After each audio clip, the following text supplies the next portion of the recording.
তাহলে আমরা গতদিন শিখছি কি? সিলেকশন টুল শিখতে পারি নাই, তাই না? শুধু ডকুমেন্ট সেটআপ এবং কিভাবে একটা ফাইল সেভ করা লাগে এগুলা শিখছি। তো আজকে শিখবো আমরা এখানে মোট কয়টা টুল দেখি। এখানে সিলেকশন টুলের কাজ শিখবো, ডিরেক্ট সিলেকশনের কাজ শিখবো। তারপরে হচ্ছে আর্টবোর্ড টুলের কাজ শিখবো, হ্যান্ড টুল, তারপরে কি এটা জুম টুল, আর এখানে হচ্ছে ২ টা আছে, একটা ফিল আর একটা স্ট্রোক। এই কয়েকটা কাজ শিখবো। তো অনেকগুলা কাজ শিখবো আরকি। তো সবগুলাই গুরুত্বপূর্ণ, দরকারি কিন্তু সিম্পল কাজ, সহজ কাজ সবগুলাই আমরা পারবো মোটামুটি। দেখেন ১ম এ যেটাতে ক্লিক করছি এটা হচ্ছে সিলেকশন টুল। এটার নামটা কি? Selection tool. Selection tool. এটার শর্টকাটটা হচ্ছে ভি। তো সিলেকশন টুলের কাজটা কি? সিলেকশন টুলটা হচ্ছে যেমন আমরা ডকুমেন্ট একটা পেজ ডকুমেন্ট পেজ নেয়া লাগবে আমাদের ইলাস্ট্রেটরের কাজ শুরু ফার্স্ট এ। সেই রকম একটা ডকুমেন্ট পেজ ওপেন করতে হলে ওপেন করার পর আমাদের সিলেকশন টুলটা লাগবে মাস্ট। সিলেকশন টুল ছাড়া আমরা কাজ করতে পারবো না কোনো কাজ। তো সিলেকশন টুলের কাজটা হচ্ছে কোনো কিছু সিলেক্ট করা। এখানে বলা আছে সিলেকশন। সিলেক্ট মানে কি? সিলেকশন মানে কি? সিলেক্ট করা, কোনো কিছু সিলেক্ট করা। যেমন এখান থেকে যেকোনো কিছু সিলেকশন টুলের সাহায্যে আমরা এখানে যাবতীয় কিছু সিলেক্ট করতে পারবো। আর্টবোর্ডের মধ্যে অনেক কিছু সিলেক্ট করতে পারবো। যেকোনো কিছু সিলেক্ট করতে পারবো। ঠিক আছে। সাপোজ বা আমরা ট্যাব সিলেক্ট যদি করতে চাই, ট্যাব সিলেক্ট করতে পারবো। এটা অন্য ট্যাবে গেলাম বা আরেক ট্যাবে গেলাম। এভাবে যাইতে পারবো। এটা হচ্ছে সিলেকশন টুলের কাজ। আর আরেকটা কাজ কি সিলেকশন টুলের? সিলেকশন টুলের সাহায্যে আমরা মুভ করতে পারবো। যেকোনো একটা অবজেক্ট ড্র্যাগ করে এই দিক থেকে ওই দিকে বা ওই দিক থেকে এই দিক নিয়ে আসতে পারবো। আমরা দেখি আসলে অরিজিনাল সিলেকশন টুলের কাজটা কি আমরা এখন দেখবো। দেখেন আপনাদের সিলেকশন টুল বোঝানোর জন্য আমি একটা রেক্টেঙ্গুলার নিলাম। আচ্ছা রেক্টেঙ্গুলার একটা কালার ইউজ করি, ব্ল্যাক ইউজ করি। আচ্ছা একটা রেক্টেঙ্গুলার নিলাম, আরেকটা রেক্টেঙ্গুলার কপি করে নিই।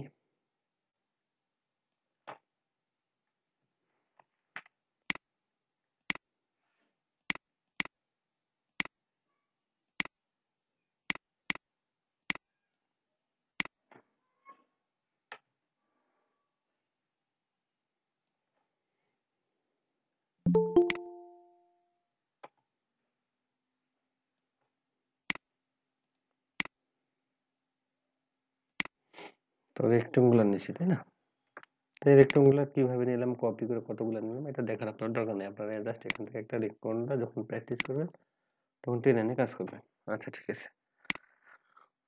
তো এখন রেক্টেঙ্গুলারে মনে হলো দেখেন এখানে ৬ টা অবজেক্ট আছে। প্রত্যেকটা আলাদা, আলাদা অবজেক্ট, তাই না?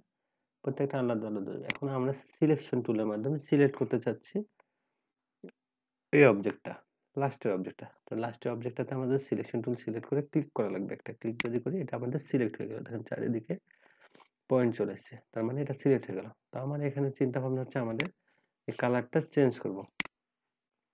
তাহলে কি সিলেকশন টুলের মাধ্যমে এই কালারটা কিন্তু চেঞ্জ করতে পারছি। তাই না? তারপরে মনে হলো কি আমরা এই কালারটা চেঞ্জ করতে চাচ্ছি। তাহলে এখানে সিলেক্ট করে আমরা কালারটা চেঞ্জ করে দিলাম জাস্ট। তো সিলেকশন টুলের মাধ্যমে কি করতে পারছি আমরা কালার চেঞ্জ করতে পারতেছি বা সিলেক্ট করতে পারতেছি। তো আপনার মনে হলো যে এই ডিজাইনটা এখানে দরকার নেই, আমার এখানে রাখবো না, এটা বাদ দিব। সেক্ষেত্রে কি করা লাগবে? আপনাকে এটা সিলেক্ট করে আপনার কিবোর্ডে ব্যাক স্পেস অথবা ডিলিট বাটন যদি প্রেস করেন তাহলে এটা হচ্ছে রিমুভ হয়ে যাবে। দেখেন ব্যাক স্পেস প্রেস করলাম, রিমুভ হয়ে গেল। বা যদি ডিলিট প্রেস করি সেক্ষেত্রেও এটা রিমুভ হয়ে যাবে।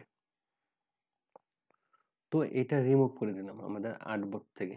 তো এখন এটা আমরা কিভাবে ব্যাক আনবো? সাপোজ কোনো কিছু ভুল ক্রমে বা ভুলবশত বা ইচ্ছা করেই রিমুভ বা ডিলিট করে দিয়েছিলাম কিন্তু ওটা আমার আবারও দরকার আর্টবোর্ডে। সেক্ষেত্রে আমরা ওই জিনিসটা ব্যাক আনতে, ওই অবজেক্টটা ব্যাক আনার জন্য আমরা প্রেস করবো হচ্ছে control plus Z. Control plus Z শুধু অ্যাডোবি ইলাস্ট্রেটর না, কন্ট্রোল প্লাস জেড মোটামুটি সব প্রায় ম্যাক্সিমাম সফটওয়্যারই হচ্ছে ব্যাক করানো যায় কন্ট্রোল প্লাস জেড প্রেস করে। বুঝতে পারছেন? তা আচ্ছা ভাইয়া, কপি একটা মানে সেম বক্সটাই কপি করবো, এটা কন্ট্রোল প্লাস সি হ্যাঁ না? ভাই, এটা একটু আচ্ছা আপনি control plus C, control plus হ্যাঁ। সি দিয়ে ড্র্যাগ করলে হচ্ছে না। আচ্ছা এটা পৃথিবীর সবটাই হচ্ছে কপি হচ্ছে কন্ট্রোল সি এবং পেস্ট হচ্ছে কন্ট্রোল বি। আমরা ওই দিকে পরে যাব, ঠিক আছে? কপি পেস্ট নিয়ে বহুত আলোচনা আছে, ওইটা আমরা আর কিছুদিন পরে যাই, একদিন বা দুদিন পরে যাব। কপি নিয়ে এতটা ঝামেলা নেই এখন। তো আমাদের এখন শেখার বিষয় হচ্ছে আমরা কি শিখলাম? আনডু শিখলাম, তাই না? যে কন্ট্রোল প্লাস জেড এটা হচ্ছে আনডু শর্টকাট। এটা শুধুমাত্র Adobe Illustrator এটা না। মোটামুটি সব সফটওয়্যার Adobe বলেন বা Adobe রিলেটেড Microsoft সবকিছুরই কন্ট্রোল জেডটা হচ্ছে আনডু। তো কন্ট্রোল জেড হচ্ছে আনডু। তাহলে রিডুটা কি? এখন কন্ট্রোল জেড প্রেস করে এটা আমরা আনডু করলাম। ওকে, এটা আমরা এখানে চলে আসলাম। তো আবার রিডু করব কিভাবে? তাহলে control alt Z, sorry control shift Z, control shift Z যদি প্রেস করেন তাহলে এটা হচ্ছে রিডু। এটা একটু লিখে রাখেন, মানে যদি ভুলে যেতে পারেন, যদি ভুলে যান সেক্ষেত্রে লিখে রাখেন, ঠিক আছে? কন্ট্রোল জেডটা হচ্ছে আনডু এবং কন্ট্রোল শিফট জেড এটা হচ্ছে redo. Control shift Z redo. তো ঠিক আছে, এটা শিখলাম। আমরা কি শিখছি? যে কিভাবে ডিলিট করব কোন একটা অবজেক্ট, কিভাবে একটা অবজেক্ট। আচ্ছা, আরেকটা জিনিস এখানে দেখিয়েছে হচ্ছে আমরা মুভ করব, এই অবজেক্টটা মুভ করাতে চাচ্ছি আর্টবোর্ডের মধ্যে বা আর্টবোর্ডের বাইরে। আমরা এটা কিভাবে মুভ করব? জাস্ট অবজেক্টটা সিলেক্ট করেন, সিলেক্ট করে সেটা ড্র্যাগ করে এক সাইডে নিয়ে চলে যান। অবজেক্টটা সিলেক্ট করেন, অবজেক্টটা সিলেক্ট করে ড্র্যাগ করে এক সাইডে নিয়ে যান। এটা হচ্ছে আপনার হচ্ছে মুভ করাতে পারবেন। সিলেকশন টুলের মাধ্যমে আমরা কিভাবে মুভ করব আমরা সেটা হচ্ছে দেখলাম এখন, তাই না? তো ঠিক আছে, আমরা এখন পূর্বের অবস্থায় ব্যাক করতে চাচ্ছি যে আমরা তো মুভ করাই ফেললাম, যেহেতু মুভ করে ফেলছি। আচ্ছা, এখানে আমি এখানে ঢুকতে পারতেছি না মনে হয়। তো এখন আমরা পূর্বের অবস্থানে আবার কিভাবে ব্যাক করবো? কন্ট্রোল জেড প্রেস করে দেখেন, কন্ট্রোল জেড প্রেস করলাম, এটা আগের অবস্থানে আসলো। কন্ট্রোল জেড, এই অবজেক্টটা আগের অবস্থানে আসলো। Control Z, control Z, control Z, control Z. তো এখানে অনেকবার কন্ট্রোল জেড 5 থেকে 6 বার উপর প্রেস করে আমি পূর্বের অবস্থানে আনলাম অবজেক্ট গুলোকে। তো আমরা এভাবে কতবার করতে পারবো? কন্ট্রোল জেড প্রেস করে। তো মিনিমাম যদি আপনাদের সফটওয়্যারের ডিফল্ট সেট করা থাকে সেটা 20 বারের মতো পারবেন।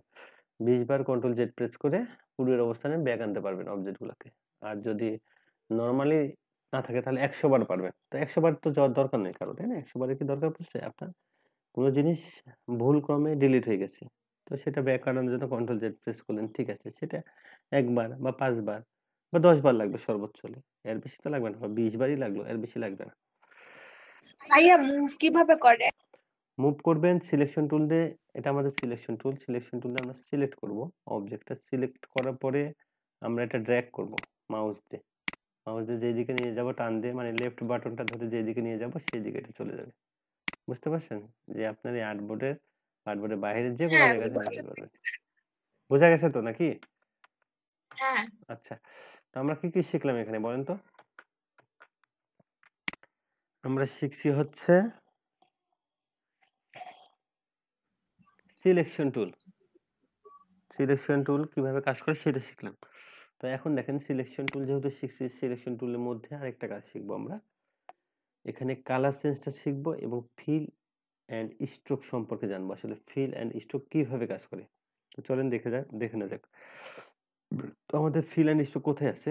আমাদের এই বক্সটা সবার ইলাস্ট্রেটরে আছে। দেখেন আমরা যদি মাউস পয়েন্টটা উপরে না রাখি ব্ল্যাকের উপর, ফিল, এটা ফিল, আর এটা হচ্ছে যদি মাউস পয়েন্টটা রাখি এটা হচ্ছে স্ট্রোক। দেখা যাচ্ছে স্ট্রোক ক্লিক টু অ্যাক্টিভেট। তো এখন আমাদের এটা কি কালার? Black colour.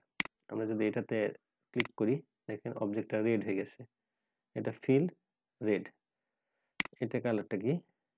ব্লু, তারপরে পিঙ্ক, রেড, ইয়েলো। তো আমরা যেই কালার উপর চেঞ্জ ক্লিক করতেছি সেই কালারটা এখানে শো করতেছে ফিলে। তার মানে কি ফিলে এই কালারটা আছে, তাহলে ফিলটা কোনটা? ফিলটা আমরা এখান থেকে এই পর্যন্ত যতটুকু দেখতে পাচ্ছি এই সবটুকু অংশটা হচ্ছে ফিল, একে ফিল বলা হয়। আর স্ট্রোকটা তাহলে কোথায়? স্ট্রোক বা বর্ডার দেখেন। আচ্ছা, এখন আমরা এটাতে স্ট্রোক দিতে চাচ্ছি, ঠিক আছে? তো এটা স্ট্রোকটা কিভাবে দেবো দেখি আমরা। তো এটা হচ্ছে আমাদের ফিল কালার। তো আমরা দেখেন এখানে যখন আমরা মাউস পয়েন্টারটা নিয়ে যাচ্ছি স্ট্রোকে, এখানে বলতেছে কি পাশে ব্র্যাকেটে কি বলতেছে আমাদেরকে? ডিরেকশন দিয়ে দিচ্ছে ক্লিক টু অ্যাক্টিভেট। সে বলতেছে ক্লিক করেন, এখানে আমাকে ক্লিক করো ওটা অ্যাক্টিভেট করতে, স্ট্রোক অ্যাক্টিভেট করতে। তাহলে আমরা এখানে ক্লিক করি, তো ক্লিক করলে দেখতেছি এখন এটা অ্যাক্টিভেট হয়ে গেছে, কিন্তু এখানে কালার নাই কোনো। এখানে একটা চিহ্ন আছে, তাই না? রেড বাটন মানে নান বাটন। তাহলে আমাদেরকে এখানে একটা কালার চুজ করা লাগবে। আচ্ছা, আমি এখানে কালার দিলাম। এখানে কি কালার দেওয়া যায়? আচ্ছা, ব্ল্যাক কালার দিলাম। দেখেন, আমরা যদি এখন বাইরে ক্লিক করি তাহলে দেখতে পাচ্ছি যে এখানে একটা বর্ডার আছে, তাই না? জুম করেছি, বর্ডার চলে আসছে অটোমেটিক্যালি। আচ্ছা, একটা বর্ডার আমাদের সেট হয়েছে এখানে, ভালো কথা। তো বর্ডারটা সেট হলো কিভাবে? আমাদেরকে প্রথমে আমি আবারও দেখাচ্ছি, হ্যাঁ? আমাদেরকে ফার্স্টে কি করা লাগছে? আমাদের প্রথম কাজটা হচ্ছে অবজেক্ট। আমরা যে অবজেক্টে কাজ করব, ফার্স্ট কাজটা হচ্ছে সেই অবজেক্টটা প্রথমে সিলেক্ট করা লাগবে। সাপোজ আপনি একটা ইট ভাঙতে চাচ্ছেন, একটা ইট আছে, ওটা ভাঙতে চাচ্ছেন। এখন আপনার হাতে হাতুড় আছে। এখন ইটটা যদি হাতে না নেন তাহলে তো আর ভাঙতে পারবেন না, বা ইটটা যদি নির্দেশ না করে দেন যে এই ইটটা ভাঙবো, সিলেক্ট করে দেওয়া লাগবে যে এই ইটটা ভাঙবো। তো আপনি যদি ওটা নির্দেশ নাই করে দিতে পারেন তাহলে তো ওটা ভাঙা সম্ভব না কোনোভাবে। তো এখানেও সেম আর কি। ইলিস্ট্রেটরে বলেন, ফটোশপ বলেন, পৃথিবীর যেখানেই বলেন, সাপোজ আপনি কাউকে মারতে গেছেন, তো তাকে তো বলা লাগবে যে এই ছেলেটাকে নাম ধরে দিলেন, এই ছেলেটাকে মারো। তখন যে আপনার গুন্ডা পান্ডা যে ওকে মারবে।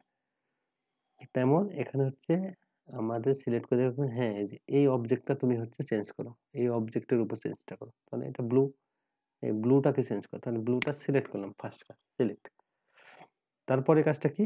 আমাদের এখানে দুটো অবস্থান আছে, একটা হচ্ছে ফিল এবং স্ট্রোক। তো আমাদের ফিলে কালার আছে, আমরা দেখতে পাচ্ছি এটা হচ্ছে ফিল কালার, আর এটা হচ্ছে মানে বর্ডারটা হচ্ছে স্ট্রোক কালার। এখন এটা হচ্ছে ক্লিক করা লাগবে এখন, যে অ্যাক্টিভেট। এটা অ্যাক্টিভেট মোডে নাই, এটা নিচে আছে। মেন কথা হচ্ছে যেটা উপরে থাকবে সেটা হচ্ছে অ্যাক্টিভেট হয়েছে, আর যেটা নিচে থাকবে সেটা হচ্ছে ডিঅ্যাক্টিভেট হয়েছে। তো আমরা এখন এটাতে ক্লিক যদি করি, এটা অ্যাক্টিভেট হয়ে গেলে এখন যদি কালার চেঞ্জ করি, তো শুধুমাত্র দেখেন বর্ডারে কালার চেঞ্জ হচ্ছে। আমরা এই অবজেক্টটার উপরে ক্লিক করছি, এই বর্ডারটা স্ট্রোকটা উপরে থাকার জন্য শুধুমাত্র স্ট্রোকের কালার চেঞ্জ হচ্ছে। তো এখন যদি আমরা হচ্ছে কি বলে ফিলটা উপরে দিই, ফিলে যদি ক্লিক করি, তাহলে এখন যত কালার চেঞ্জ করব সব হচ্ছে কিসে কালার চেঞ্জ হবে? ভেতরে ফিল কালারটা চেঞ্জ হবে। বুঝতে পারছেন? এই ব্যাপারটা বুঝতে পারছি সবাই? আচ্ছা ভাইয়া, জি বর্ডার ভাইয়া। যদি আমরা একটু বাড়াতে চাই তাহলে আচ্ছা, কিভাবে করব? বর্ডার বাড়াতে চাইলে এখানে অপশন আছে। বর্ডারের অনেক কাহিনী আছে। বর্ডার নিয়ে অনেক সুন্দর সুন্দর ডিজাইন করা যায়। তো বর্ডার সেজন্য আমি বলতেছি না বর্ডারের কাহিনীটা। তো বর্ডার এখানে দেখেন, যদি আপনি বর্ডারটা বাড়াতে চান, এখানে অপশন আছে, স্ট্রোক লেখা আছে উপরে দেখতে পাচ্ছি। এটা হচ্ছে ফিল আর এটা হচ্ছে স্ট্রোক। তা আমরা যদি এখানে 1 পয়েন্ট আছে, এটা যদি বাড়ায় দেই, উপরেরটাতে ক্লিক করি, স্ট্রোক ওয়েট, এটাতে যদি ক্লিক করি, স্ট্রোকটা হচ্ছে বেড়ে যাবে। বুঝতে পারছেন? স্ট্রোকটা কিভাবে বাড়াবেন? বা এখানে যদি কমায় দিই তাহলে স্ট্রোকটা কমে যাবে। তো বুঝতে পারছি তো নাকি? আচ্ছা, ঠিক আছে। তো এটা পরের বিষয়। স্ট্রোক নিয়ে আমরা আরো বিস্তর আলোচনা করব। স্ট্রোক খুবই একটা ইম্পর্টেন্ট জিনিস, ইম্পর্টেন্ট টপিকস আর কি ইলিস্ট্রেটরে। স্ট্রোকটা আমরা নেক্সট বা পরবর্তী ক্লাসের দিকে যে আলোচনা করব। তাহলে আমরা ফিল এবং স্ট্রোকটা বুঝছি। তো এখন দেখেন এখানে আরেকটা কথা হলো যে আমরা এর আগেটা কি দেখছি যে স্ট্রোকটা নান হয়েছিল, মানে কোনো কালার ছিল না, যার কারণে এখানে কোনো কালার শো করতেছিল না। তো আমরা যদি এখন ফিলে কালার না দিই তাহলে কি ঘটনাটা ঘটবে? আমরা সাপোজ ফিলটা আমাদের উপরে আছে না, এটা এখন নানে ক্লিক করবে। নানে ক্লিক করা মানে এখানে কোনো কালার থাকবে না, নান, নো কালার। দেখেন এখন কি দেখতে পাচ্ছি, ভেতরটা ফাঁকা, তাই না? শুধুমাত্র স্ট্রোকে কালার আছে। এখন যদি আমরা কালার চেঞ্জ করি, কালার চেঞ্জ মাথায় রাখবেন আর কি অবশ্যই।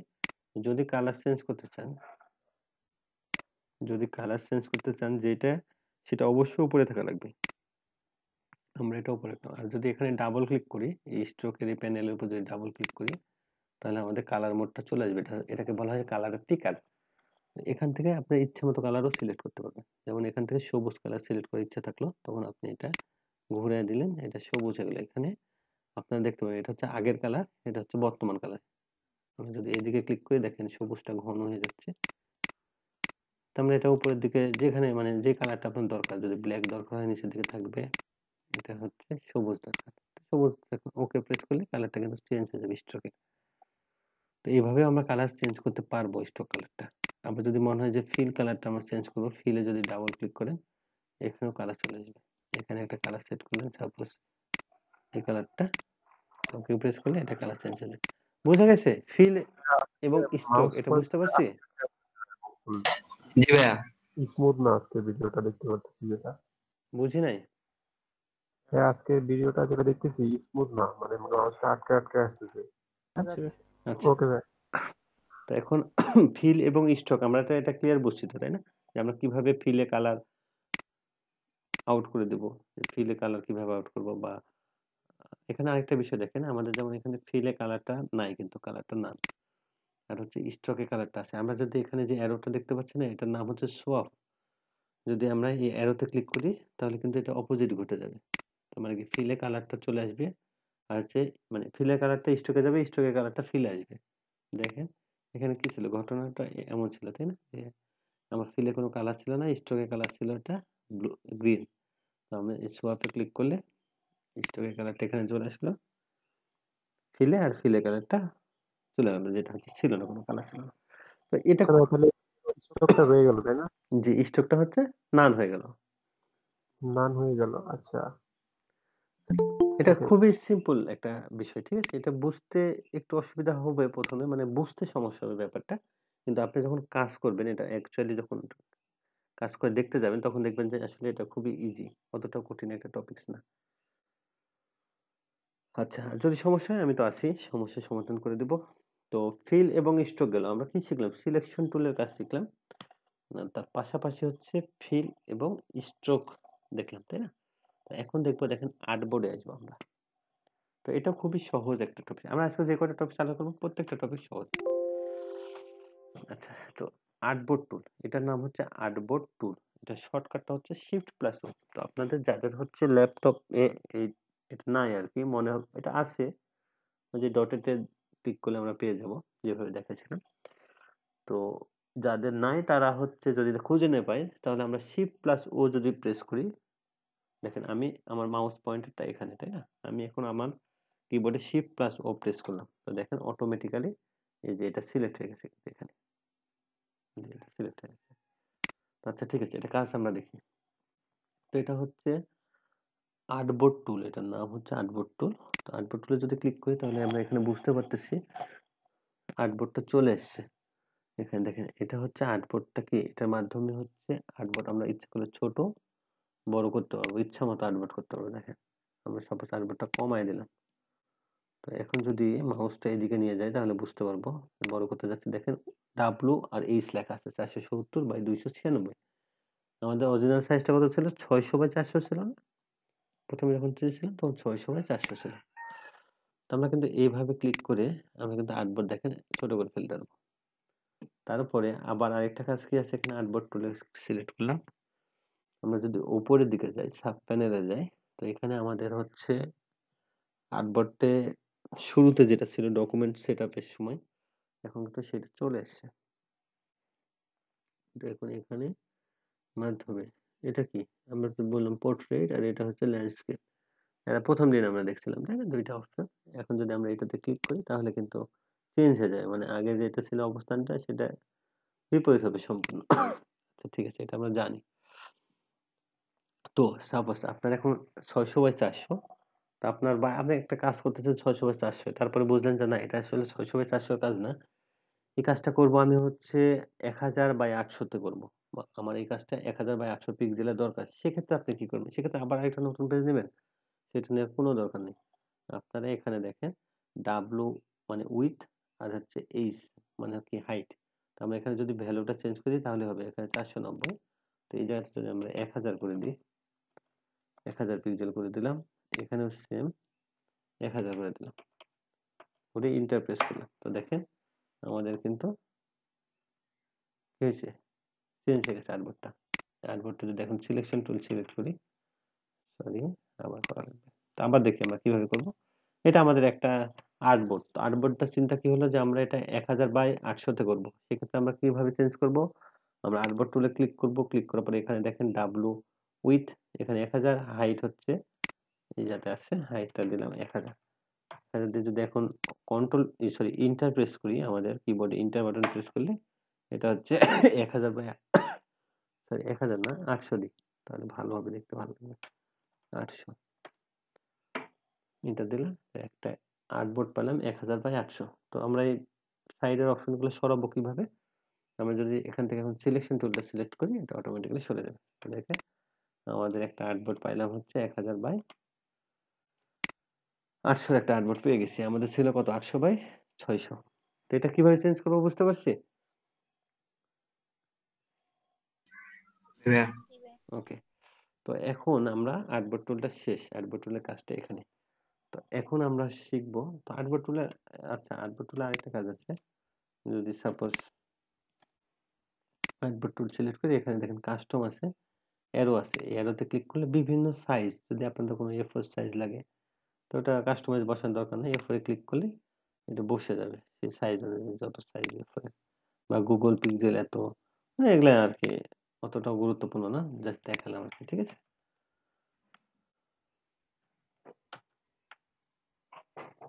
আচ্ছা, তো এরপরেরটা কাজ হচ্ছে আমাদের হ্যান্ড টুল। তো হ্যান্ড টুলের কাজ খুবই সহজ। হ্যান্ড টুল আসলে কিভাবে কাজ করে ওটা আমরা এখন বুঝতে পারবো, দেখলে বুঝতে পারবো। আমরা দেখেন হ্যান্ড টুলে ক্লিক করলাম, আমাদের এটা সিলেকশন টুল আছে। ঠিক আছে? আমরা হ্যান্ড টুলে ক্লিক করলাম, হ্যান্ড টুলে ক্লিক করলাম। তো দেখেন এখানে কি একটা হাত চলে আসছে। সিলেকশন টুলে যখন ক্লিক করছি এমন আসছে, আর হ্যান্ড টুলে ক্লিক করে এখানে হ্যান্ড, হাতের মতো চলে আসছে। তো এটা শর্টকাটটা কি? এইচ। হ্যান্ড টুলের শর্টকাটটা হচ্ছে এইচ। তো হ্যান্ড টুলের কাজটা কি? হ্যান্ড টুল হচ্ছে আমার সিলেকশন টুল আর হ্যান্ড টুলের মধ্যে একটু গুলায় ফেলতে পারেন আপনারা। সিলেকশন টুলটা আমি যদি বলি, তো সিলেকশন টুলের কাজটা হচ্ছে আর্টবোর্ডের মধ্যে যতগুলো আছে, এখানে দেখেন আমাদের 6টা অবজেক্ট আছে। তো সিলেকশন টুল আর্টবোর্ডের মধ্যে অবজেক্টগুলো সিলেক্ট করে। আর হ্যান্ড টুলটা কি করতে পারে? গোটা আর্টবোর্ডটা, মানে সরি, সিলেকশন টুলটা সাপোজ যে আর্টবোর্ডের ভেতরে যে অবজেক্টগুলো আছে সেগুলো মুভ করাতে পারে। আর হ্যান্ড টুলটা কি করতে পারে? আর্টবোর্ডটাই মুভ করাতে পারে, সম্পূর্ণ আর্টবোর্ডটা হ্যান্ড টুল মুভ করতে পারে। পার্থক্যটা বোঝা গেছে? হ্যান্ড টুলের কাজটা হচ্ছে আর্টবোর্ড মুভ করানো। এটা তো ভাইয়া স্পেস বার ধরে করা যাবে না? হ্যাঁ, এটা শর্টকাটটা হচ্ছে স্পেস বার। স্পেস বার মানে আপনি এই কাজটা করছেন, যদি আপনি স্পেস বারে প্রেস করেন, দেখেন আমি এখন স্পেস বারে প্রেস করছি, তাহলে এটা চলে আসতেছে অটোমেটিক্যালি। আমরা স্পেস বার মুভ করে করাতে পারবো। বোঝা গেছে? এটার কাজ কি বুঝতে পারছি? হ্যান্ড টুলের কাজটা আমরা সবাই বুঝতে পারছি? ভাইয়া। জি ভাই, ক্লিয়ার। আচ্ছা, হ্যান্ড টুল গেল, এবার আসবো হচ্ছে আমরা জুম টুলে। এটা হচ্ছে জুম টুল। জুম টুলে সিলেক্ট করলাম। তো জুম টুলে সিলেক্ট করলে দেখি আমরা একটা ম্যাগনিফাইং গ্লাসের পিকচার চলে আসছে, তাই না? মধ্যে একটা প্লাস চিহ্ন, অনুবীক্ষণ যন্ত্রের মধ্যে প্লাস চিহ্ন। আচ্ছা, আমরা যদি এটাতে ক্লিক করি, তো দেখেন এটা জুম হয়ে যাচ্ছে, একটা করে ক্লিক করছি জুম হয়ে যাচ্ছে। তো এতগুলো জুম করে বুঝছি, এখন জুম তো আউট করা দরকার। জুম আউট করতে হলে আমাদের কি করা লাগবে? আপনার জুম আউট করতে হলে আমরা যে কোনো কিছু, সাপোজ ম্যাক্সিমাম, যে কোনো কিছু না, ম্যাক্সিমাম এর হচ্ছে অপোজিটটা হচ্ছে অল্টার। অল্টার না মানে কি? অল্টারনেটিভ, তাই না? আমাদের কিবোর্ডে যে অল্ট বাটনটা আছে, এটা হচ্ছে অপোজিট কাজে ইউজ হয় ম্যাক্সিমাম সময়। দেখি আমরা অল্ট প্রেস করি, যদি এখন দেখেন আমরা অল্টার নরমাল প্রেস আছে প্লাস দেখা যাচ্ছে, অল্টার প্রেস করতেছি যখন তখন মাইনাস, তার মানে কি এটা হচ্ছে জুম আউট হবে। এখন যদি ক্লিক করি অল্টার প্রেস করে, জুম আউট হচ্ছে। তো আমরা এই জুম টুলের সাহায্যে আমরা আর্টবোর্ডে যেখানে ক্লিক করব শুধুমাত্র সেই জায়গাটুকু জুম হবে, শুধুমাত্র সেই জায়গাটুকু জুম হবে। তার মানে এটা হচ্ছে সামনে, মানে আমাদের যদি এখানে জুম করি, দেখেন এই সাইডটা চলে যাচ্ছে, অন্য সাইডে চলে যাচ্ছে। তো আমাদের এভাবে আসলে কাজ, অরিজিনাল কাজটা হবে না। আমাদের দরকারটা হচ্ছে এই পার্টটা, এই ব্ল্যাক পার্টে আমরা সাপোজ কাজ করব। তাহলে আপনারা যদি ব্ল্যাকে ক্লিক করেন, শুধু ব্ল্যাক পার্টটা জুম হবে। ব্ল্যাকে ক্লিক করেন, শুধু ব্ল্যাকের উপর ক্লিক করেন, শুধু ব্ল্যাকটা জুম হয়েছে, মানে আমাদের সম্পূর্ণটাই জুম হয়েছে, কিন্তু আর্টবোর্ডে আমাদের চোখের সামনে আসবে ব্ল্যাকটা। অল্টার প্রেস করব, ছোট হয়ে যাবে। তারপর আপনার মনে হলো যে ইউলোটা আমার চোখের সামনে আনা দরকার, ইউলোর উপর ক্লিক করুন, দেখেন জুম হয়ে যাচ্ছে ইউলোটা শুধুমাত্র। বোঝা গেছে? বুঝতে পারছি ব্যাপারটা? কি বুঝতে পারছেন আপনারা? জি ভাই। আচ্ছা, তো জুম শুধু এটাই না, জুমের আরো কাজ আছে, জুম কিভাবে করে আরো দেখাচ্ছি। তো আমরা এখন সিলেকশন টুলটা সিলেক্ট করলাম। তো দেখেন আপনারা যদি আপনাদের কিবোর্ডে কন্ট্রোল আর হচ্ছে প্লাস চিহ্ন প্রেস করেন তাহলে এটা হচ্ছে জুম ইন হবে, মানে এটা গোটা আর্টবোর্ডটাই জুম হবে। আর যদি কন্ট্রোল মাইনাস প্রেস করেন তাহলে হচ্ছে গোটা আর্টবোর্ডটাই জুম আউট হবে। তাহলে জুম করার শর্তটা কি? Control plus zoom in, control minus zoom out, গোটা আর্টবোর্ড। বুঝতে পারছি? জি আচ্ছা, ভাই। এখন সবচেয়ে শেখাবো সহজ পদ্ধতি, সহজ এবং কুইক পদ্ধতি আর কি, তাড়াতাড়ি। তো আমরা যখন কাজ করব আমাদের সবসময় কুইক পদ্ধতিটা কাজে লাগবে। যে পদ্ধতিটা মানে আমাদের সবসময় টার্গেট থাকবে কিবোর্ডের মধ্যে আর মাউসের মধ্যে যে কাজটা করা যাবে আমরা সেটা বেশি বেশি ট্রাই করব। তো দেখেন আমার ইচ্ছা হলো এই পার্টটা, এই সবুজ পার্টটা জুম করব। আমরা যদি আমাদের কিবোর্ডে অল্টার প্রেস করি এবং মাউসের হুইলটা অল্টার প্রেস করে যদি মাউসের হুইলটা ঘোরাই তাহলে এটা জুম হবে। আর যদি অপোজিট দিকে ঘোরাই তাহলে জুম আউট হবে। যে কোনো জায়গাতে আপনি এই অবস্থানটুকু আমাদের দরকার জুম করা, এটা জুম হবে, জুম আউট। সাপোজ এটা জুম করছেন, এটা জুম করছে, তখন আমরা কি স্পেস বার আমাদের যদি প্লাস কিবোর্ডে বাটনটা জুম হচ্ছে কিভাবে? জি প্লাস বাটনটা তো আসে নাই, জুম হচ্ছে কিভাবে? এটা হচ্ছে শর্টকাট একদম, মানে আপনার অল্টার এবং মাউস দিয়ে এটা করা। অল্টার প্রেস করে এটা যে টুলে সিলেকশন থাকুক, সাপোজ আমার এই টুলটা সিলেকশন আছে, অল্টার আর স্ক্রল দিয়ে না? হ্যাঁ আমি এই টুলটা দেখেন আমার সিলেক্ট আছে এই টুলটা, আমি যদি এখানে অল্টার এবং মাউসের হুইলটা বাড়াই কমাই তাও জুম হবে।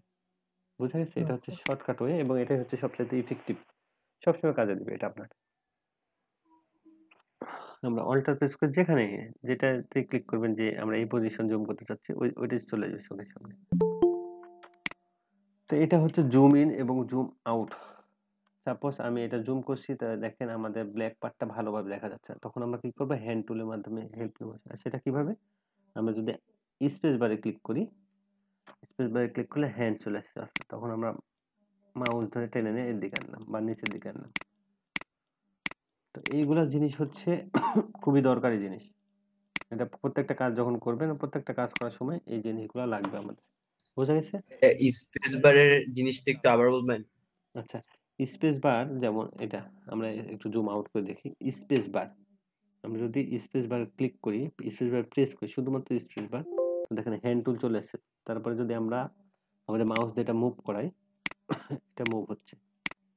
তো এটা ও ভাই, মানে পুরো আর্টবোর্ড কি মুভ হ্যাঁ, হবে? আর্টবোর্ডটাই মুভ হচ্ছে। যেমন এটা হচ্ছে আমাদের ফার্স্ট পার্ট, তাই না? আমরা যদি এটা মুভ করি তো এটা কিন্তু আর্টবোর্ড মুভ হচ্ছে, ঠিক আছে? আর্টবোর্ডের মাধ্যমে এটা সামনে চলে আসছে। তো বুঝতে পারছি তো, তাই না? ক্লিয়ার? বুঝছি। আচ্ছা, তাহলে তো দেখেন ডিরেক্ট সিলেকশন টুল, তাই না? আমাদের সিলেকশন টুলের কাজটা কি? সিলেক্ট করা। তো সেম ডিরেক্ট সিলেকশন টুলটাও কি সিলেক্ট করা। দেখেন সিলেক্ট করতেছে, যদি একে বলেন যে কালার চেঞ্জ করে দেখাও, কালার চেঞ্জ করে দেখাচ্ছে। তাহলে পার্থক্যটা কোথায়? দুইটার পার্থক্য কই তাইলে বলেন? দুটা কিন্তু আলাদা, কালারে আলাদা, তাই না? সিলেকশন টুল সিলেক্ট করলে এমন, আর হচ্ছে ডিরেক্ট সিলেকশন টুল সাদা হোয়াইট, আর ডিরেক্ট সিলেকশন শর্টকাটটা কি এই।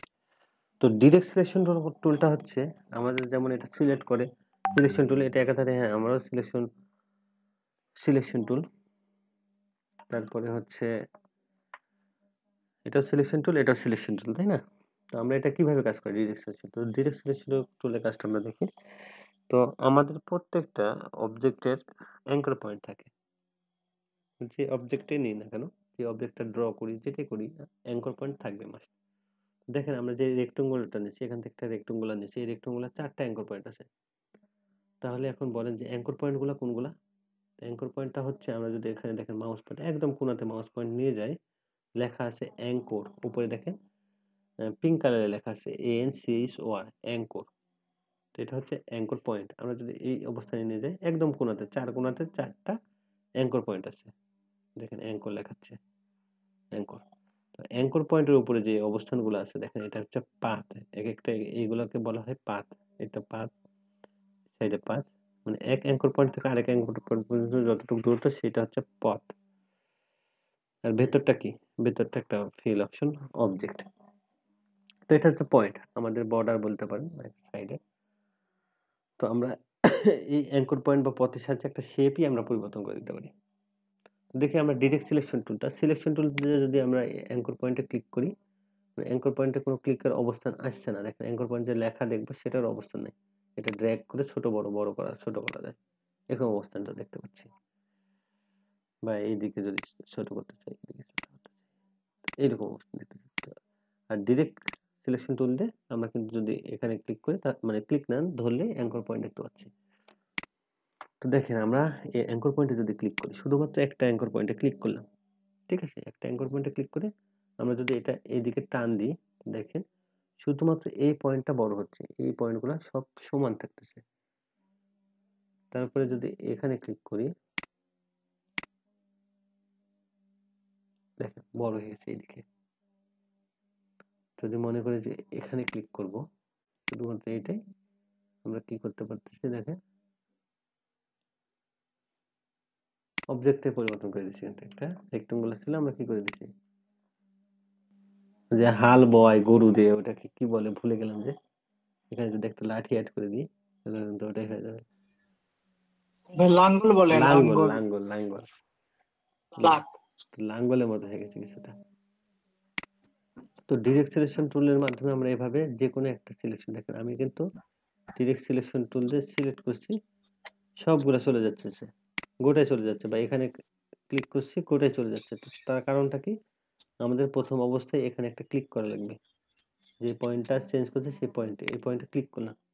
এখন আমরা যদি ড্র্যাগ করে নিয়ে যাই, শুধুমাত্র ওই পয়েন্টটা যাবে, এই পয়েন্টে ক্লিক করা লাগবে অবশ্যই আগে।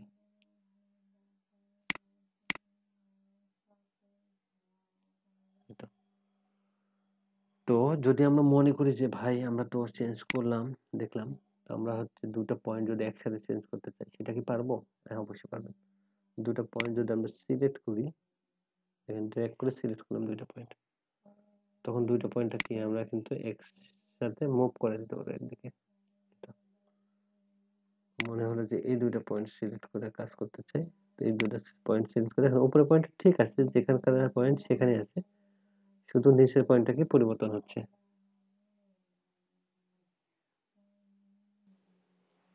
বুঝতে পারছি? বুঝতে পারছেন? কথা বলেন, বুঝছেন কি না বুঝেন নাই? জি ভাই বুঝছি আচ্ছা, প্র্যাকটিস করতেছিলাম। তো এখন দেখি এখানে আমরা একটা অবজেক্ট সিলেক্ট করছি। এখানে হচ্ছে যদি আমরা দেখি যে এখানে চারটা পয়েন্ট আছে, এখানে গোলাকার পয়েন্ট 1 2 3 চারটা গোলাকার পয়েন্ট আছে। আমরা যদি এই গোলাকার পয়েন্টে টান দিয়ে ডিরেক্ট সিলেকশন টুল সিলেক্ট করে যদি টান দিই, তো দেখেন শেপটা কিন্তু পরিবর্তন হয়ে যাচ্ছে। আমরা যত এইদিকে টানবো তত রাউন্ডেড একটা শেপ, একটা দেখেন একটা রেক্টেঙ্গুলার একটা বৃত্ত হয়ে গেছে।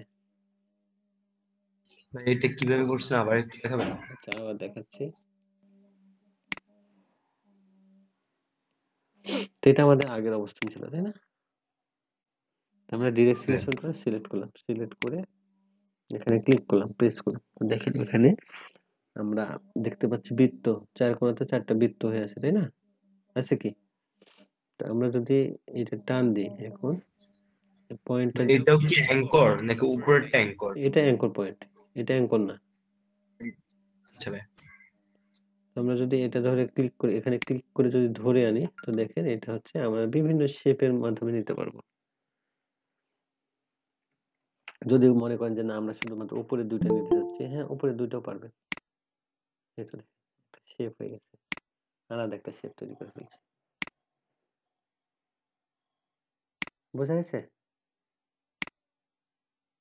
আমরা ভাইয়া শুধু উপরের দুইটা কিভাবে নিলেন? একবারে করলে তো একটু আরেকবার চারিদিকে। বুঝাবেন ভাইয়া? আচ্ছা আবার বোঝাচ্ছি। উপরের দুইটাটা কিভাবে নিলাম? উপরের দুইটা নিতে হলে যেমন আমরা সিলেকশন টুলটা যদি এভাবে ধরি, এটা কি সম্পূর্ণটা সিলেক্ট হয়ে যায়। আর যদি আমরা ডিরেক্ট সিলেকশন টুল দিয়ে এখান থেকে এই পর্যন্ত নিই, তাহলে শুধুমাত্র এই দুই অ্যাঙ্কর পয়েন্ট সিলেক্ট আছে। দেখেন এইদিকে কোনো কিছু দেখা যাচ্ছে না, শুধুমাত্র এই দুই অ্যাঙ্কর পয়েন্ট সিলেক্ট আছে।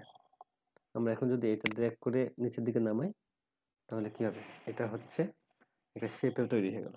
তো এখন দেখেন যদি মনে করেন যে না আমি এই দুইটা পয়েন্ট সিলেক্ট করতে চাচ্ছি, তাহলে এই দুইটা পয়েন্টও সিলেক্ট করতে পারবেন। সিলেক্ট করে যদি এখানে এই বৃত্ততে ক্লিক করে যদি নিচের দিকে নিয়ে চলে আসে, তো এটা একটা এমন একটা শেপে পরিণত হচ্ছে। তারপর যদি মনে করেন যে এই দুইটা শেপ, এই শেপটা আমরা একটু বড় করব, তখন কোণা ধরে টান দেন, বড় হয়ে যাবে দুইটাই। বুঝতে পারছি না বুঝি নাই? না বুঝলে আবার বলি, আবার বুঝে দিচ্ছি। জি ভাইয়া বুঝছি। এবার বুঝতে পারছি। কি ভাইয়া বুঝতে পারছি। তাহলে এটাই মোটামুটি ডিরেক্ট সিলেকশন টুলের কাজ আপাতত। তো ডিরেক্ট সিলেকশন টুল দিয়ে অনেক সুন্দর সুন্দর শেপ তৈরি করা যায়, ওটা আমরা পরবর্তীতে দেখবো। ভাই আমার একটা